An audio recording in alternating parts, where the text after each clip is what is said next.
সবে বরাতে আমল করা যাবে কি যাবে? ঠিক এই যে আগামীকাল আল্লাহ পাকের একটা রহমত আমাদেরকে দিয়েছেন যে লাইলাতুন নিসফু মিনাশ শাবান, শাবান মাসের মধ্য রজনী, আল্লাহ পাকের রহমত। এই বিষয়টাকে নিয়েও বাংলাদেশে আমি দেখলাম, এটা নিয়ে আমি লেকচার দিতে চাই নাই, কারণ এগুলো আমি আসলে খুব একটা মাহফিলেও বলি না, এটা আমার ট্র্যাকও না। আমি অন্য বিষয়গুলো নিয়ে বেশি কথা বলি, আপনারা জানেন এটা। আমাকে কখনো কি হাত বাঁধা নিয়ে ঝগড়া করতে দেখেছেন?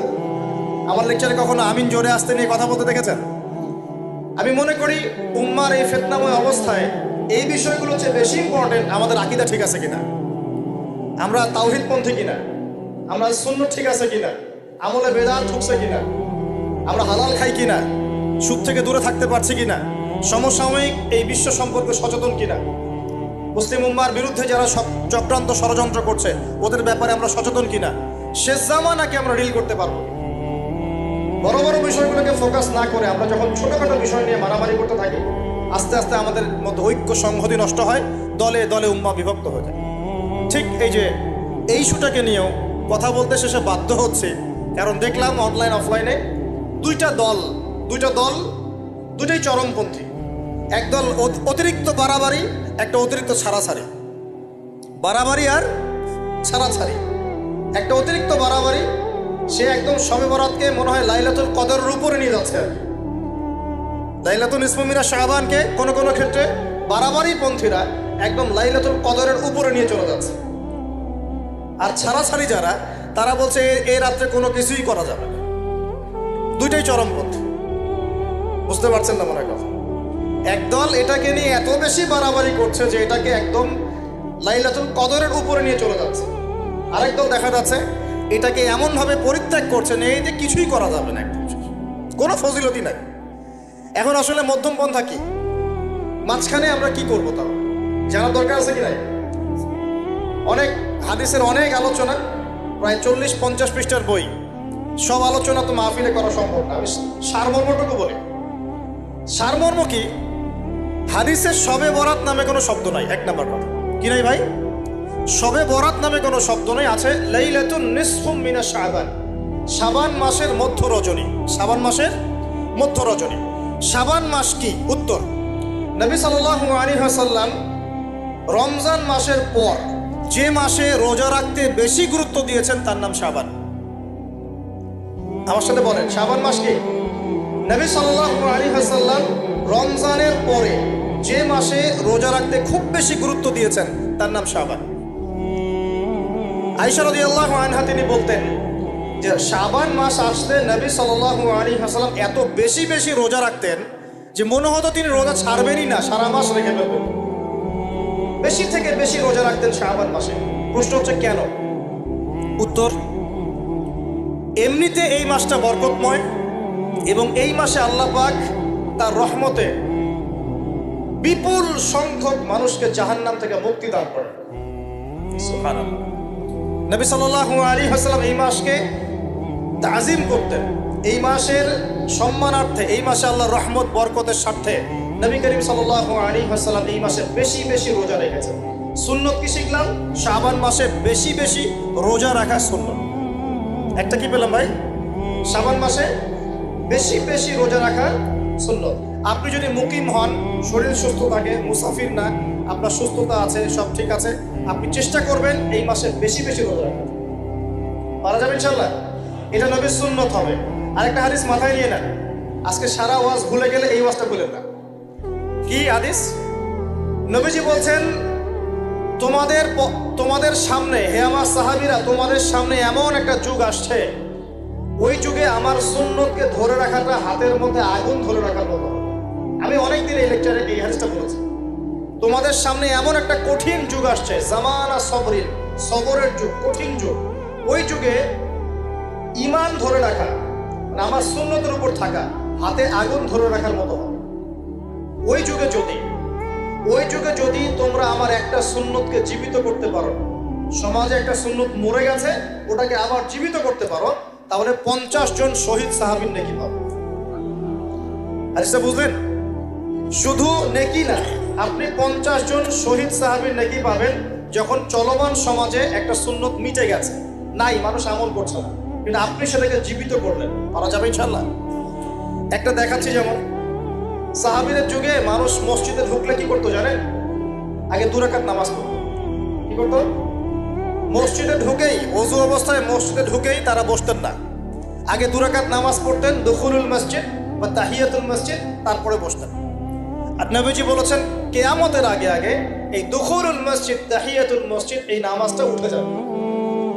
উঠে যাচ্ছে না আস্তে আস্তে।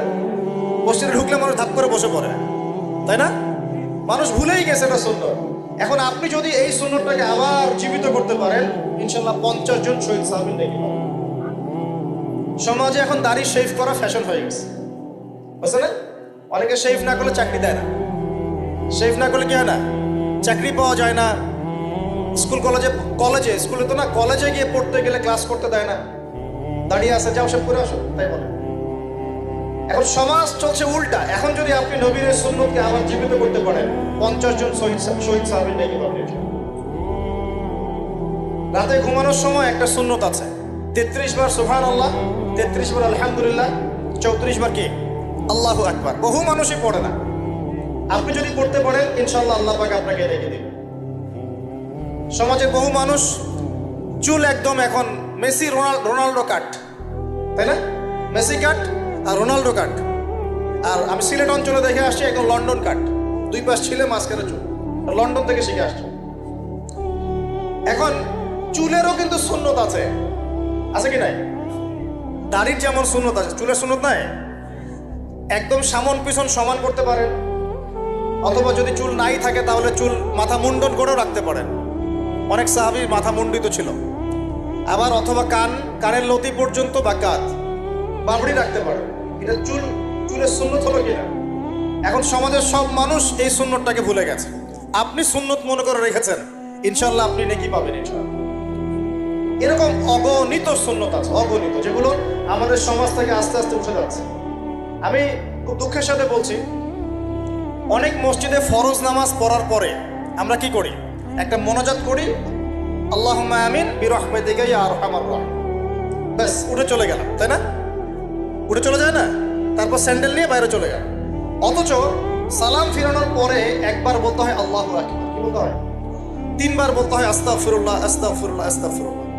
বলতে হয় আল্লাহুম্মা আনতাস সালাম ওয়া মিনকাস সালাম তাবারাকতা ইয়া যাল জালালি ওয়াল ইকরাম। একবার পড়তে হয় আয়াতুল কুরসি, 33 বার সুবহানাল্লাহ, 33 বার আলহামদুলিল্লাহ, 33 বার আল্লাহু আকবার, তারপর কালিমা শাহাদা। এরপর সূরা ফালাক একবার, সূরা নাস একবার, ইখলাস একবার। আরো তো অনেক দোয়া আছে, আল্লাহুম্মা লা মানিআ লিমা আ'তাইত ওয়া লা মু'তিয়া লিমা মানা'ত ওয়া লা ইয়ানফা'ু যাল জাদ্দি মিনকাল জাদ। পড়তে হয় আল্লাহুম্মা ইন্নী আউযু বিকা মিনাল হাম্মি ওয়াল হাযান ওয়াল আজজি ওয়াল কাসালি ওয়াল বুখলি ওয়াল জুবন ওয়া দালা'id দাইন ওয়া গালাবাতির রিজাল। পড়তে হয় আল্লাহুম্মা আ'ইন্নী আলা যিকরিকা ওয়া শুকরিকা ওয়া হুসনি ইবাদাতিক। আরো অনেক দোয়া আছে। দেখেন তো, মোনাজাত করেন, আমি তো না করছি না, আমি তর্ক করতে আসি না এখানে, এটা নিয়ে আমি ঝগড়া করতে আসি। কিন্তু এই সুন্নতটা যে উঠে গেল, মোনাজাতটা করে যে মসজিদ থেকে বের হয়ে চলে গেলেন, এই সুন্নতটার উপর আমল কে করবেন? সুন্নত উঠে গেল না? আপনি যদি বসে এখন সুন্নতটা প্রতিষ্ঠা করেন, কি পাবেন? এগুলো তো গেল আমলিয়াত। সমাজ চলছে সুদের উপরে। আপনি যদি হালাল অর্থনীতি প্রবর্তন করতে পারেন, তাহলে কত নাকি পাবেন? সমাজ চলছে জেনায়, আপনি এখন পর্দা প্রতিষ্ঠা করলেন, তাহলে কত নাকি পাবেন? সমাজে চলছে দুর্নীতি, আপনি এখন আমানতদারিতা ইনসাফ প্রতিষ্ঠা করলেন, কত নাকি পাবেন? সমাজে চলছে শয়তানি, সব শয়তানি। কি চলছে? শয়তানি। এখন আপনি আল্লাহ রাব্বুল আলামিনের ওহী প্রতিষ্ঠা করলেন, কত নাকি পাবেন? নিঃসন্দেহে আর অনেক বেশি নাকি পাবেন। আল্লাহ পাক আমাদেরকে সেই লক্ষ্যে কাজ করার তৌফিক দান। প্রিয় ভাইরা, যে কথা বলতে এখানে আসলাম, এক বাড়াবাড়ি এক কি ছাড়া ছাড়া, এর মাঝখানে কি একটা ফজিলত জানলাম। শাবান মাস মানে এই মাসে নবীজি বেশি বেশি রোজা রাখতেন। তাহলে আমরা কি করবো এই মাসে ভাই? 1 নম্বর কাজ, বেশি বেশি রোজা রাখার চেষ্টা করবো ইনশাআল্লাহ। আল্লাহ তৌফিক দান করুন। এবার আরেকটা পয়েন্ট বলি, সামনে রমাদান মাস। রমজান মাস আসলে আমরা মাশাআল্লাহ পরিপূর্ণ মুসলিম হওয়ার চেষ্টা করি, কিন্তু সারা বছর এটা ধরে রাখতে পারি না। রমজান মাসে যে নামাজ পড়ে না, সেও মসজিদে যায়। দেখা যায় যে জুমার নামাজও পড়ে না, ও তারাবির নামাজ পড়তে যায়, যায় কি না? ওই দিন গিয়ে বলে এসি দেন, ইমাম সাহেব এসি অন করেন, তাই না? সারা বছর তো আসে নাই। ওই দিন গিয়ে ইমাম সাহেব এসি বন্ধ কেন? এই মুয়াজ্জিন সাহেব ফ্যান দেন। তখন ওখানে গিয়ে মানে কি বলবো, হ্যাঁ মাতব্বরি করে আর কি। যাক, তারপরেও যে মসজিদে আসছে আমরা দোয়া করি আল্লাহ হেদায়েত দান করুন। আমরা তো কাউকে পিছনে ফিরাই দিব না, দিব? এখন রমজান মাস আসলে আমরা মাশাআল্লাহ রোজা রাখি, মানুষকে ইফতার করাই, দান সদকা করি, আমরা যাকাত দেই, তারাবি পড়ি, কোরআন তেলাওয়াত করি, আমরা মাশাআল্লাহ অনেক আমল করি।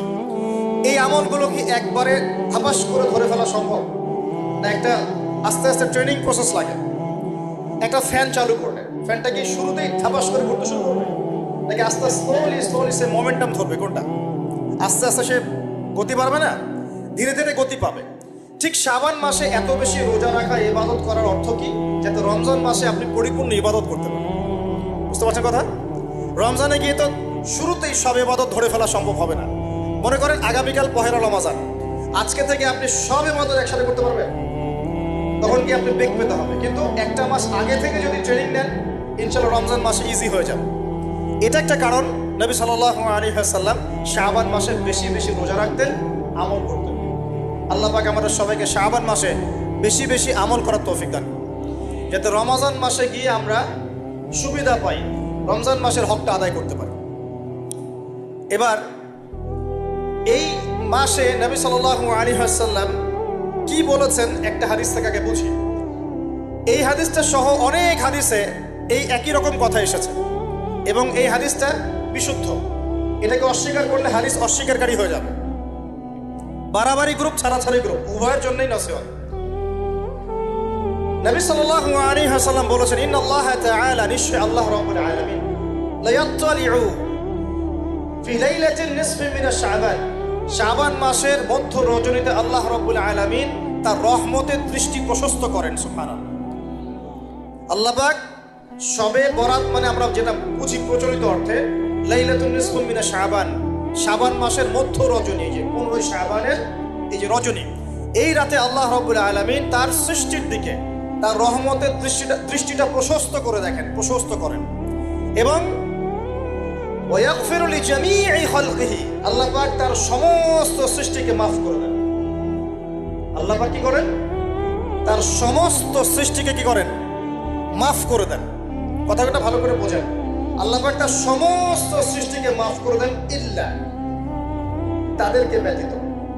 এক, ইল্লা লিমুশরিকিন, এক নাম্বার যে ব্যক্তি মুশরিক, যে শিরক করে আল্লাহর সাথে, যে আল্লাহর সাথে শিরক করে।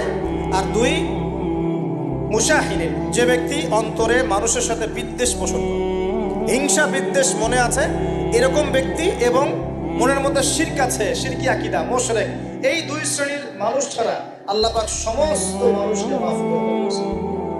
তাহলে এই রাতের ফজিলত প্রমাণ হলো কিনা? রাতের ফজিলতটা প্রমাণ হলো কিনা? আচ্ছা, এখন এর ব্যাকআপ আরো অনেকগুলো হাদিস আছে। ওই সবগুলো হাদিসকে একত্রিত করলে এমনই কনক্লুশন আসে। এছাড়াও আরো কিছু দুর্বল হাদিস আছে, এগুলো দুর্বল, সনদগতভাবে অন্যান্যভাবে দুর্বল। ওখানে আরো কিছু পয়েন্ট পাওয়া যায় যে আর কাকে কাকে আল্লাহ পাক মাফ করেন না। সবাইকে তো মাফ করেন, আর কাকে কাকে করেন না। এই হাদিসে দুটো পেয়েছি, এটা একদম অকাট্য। এটা হলো মুশরিক, আল্লাহ পাক মাফ করেন না। দুই, যে অন্তরে হিংসা বিদ্বেষ পোষণ করে, হিংসা বিদ্বেষ আছে, এদেরকে আল্লাহ মাফ করেন না। আরো কিছু দুর্বল বর্ণনা থেকে পাওয়া যায়, এটা দুর্বল বর্ণনা, কিন্তু জেনে রাখতে তো সমস্যা নাই। সমস্যা আছে? আর পাপ তো পাপি, দুর্বল হাদিসে আসুক আর কঠিন হাদিসে আসুক, পাপ তো পাপি নাকি? পাপ ছাড়তে কোনো সমস্যা আছে? তো তৃতীয় এক শ্রেণীর নাম পাওয়া যায়, যারা হচ্ছে আত্মহননকারী, নিজেরা নিজেদেরকে আত্মহত্যা করেছে, এদেরকে আল্লাহ মাফ করে। আত্মহনন বোঝেন কিনা? আত্মহত্যা যারা করে, আত্মহনন, এটা একটা শ্রেণী পাওয়া যায়। 4 নম্বর একটা পাওয়া যায় আত্মীয়তার সম্পর্ক ছিন্নকারী, আত্মীয়তার সম্পর্ক ছিন্নকারী। 5 নম্বর একটা পাওয়া যায়, সেটা হলো মাদক দ্রব্য সেবনকারী। মাদক দ্রব্য সেবনকারী, যুবকরা খুব ভালো করে শোনায়, মাদক দ্রব্য সেবনকারী আল্লাহ সবাইকে মাফ করেন, মাফ করছেন। আরেকটা পাওয়া যায়, সেটা হলো যারা জেনার পাপে লিপ্ত আছে। কিসের পাপে ভাই? জেনার পাপ। এরকম আর কিছু ব্যাকআপ পাওয়া যায়, এগুলোর বর্ণনা দুর্বল। বর্ণনা কি? দুর্বল, কিন্তু পাপ তো পাপই নাকি? এই পাপগুলো তো পাপ, এই পাপগুলো করলে কি আল্লাহ খুশি হন? অকাট্য সহি থেকে পাওয়া যায় এই দুইটা, মুশরিক এবং মুশাহিদ, যারা শিরক করে, অন্তরে বিদ্বেষ পোষণ করে, আল্লাহ পাক এদেরকে মাফ করে। এখন আগে জানি শিরিক থেকে কিভাবে বাঁচবো, শিরিক কি এবং কেন, তারপরে জানবো হিংসা বিদ্বেষ, তারপরে আমরা যাব এই রাত্রে আমরা কি করতে পারি। মনে রাখবেন, আমল করতে হবে তিনটা বিষয় খেয়াল রেখে। কয়টা বিষয় ভাই? আমল করতে হবে তিনটা বিষয় খেয়াল রেখে। এক, আমল করতে হবে একমাত্র আল্লাহ পাকের সন্তুষ্টির জন্য। এক নম্বর কি বলেন? এক আল্লাহর সন্তুষ্টির জন্য, কারো সন্তুষ্টির জন্য না, কারো জন্য না। শুধু কার জন্য? দলিল হচ্ছে ইন্নাস সালাতি ওয়া নুসুকি ওয়া মাহইয়ায়া ওয়া মামাতি লিল্লাহি রাব্বিল আলামিন ফাসাল্লি লিরাব্বিকা ওয়ানহার। দুই, আমল হতে হবে একমাত্র নবী সাল্লাল্লাহু আলাইহি ওয়াসাল্লামের সুন্নাত মোতাবেক। কার সুন্নাত মোতাবেক? নবী এবং সাহাবীদের সুন্নতের সাথে মেলে না সেই আমল করা যাবে না। নবী এবং সাহাবীদের সুন্নতের সাথে মেলে না সেই আমল করা যাবে না।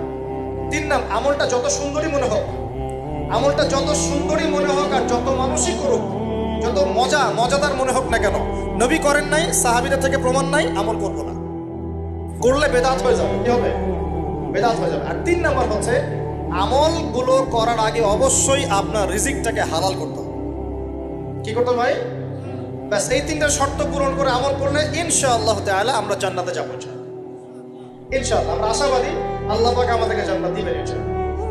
আমাদের এই ভিডিওটি যদি আপনার ভালো লেগে থাকে তাহলে ভিডিওতে একটি লাইক দিতে পারেন এবং আপনার প্রিয়জনদের সাথে শেয়ার করতে পারেন, এবং এইরকম আরও ভিডিও পেতে আমাদের ইউটিউব চ্যানেলটি সাবস্ক্রাইব করে পাশে থাকা বেল আইকনটি অন করে দিন।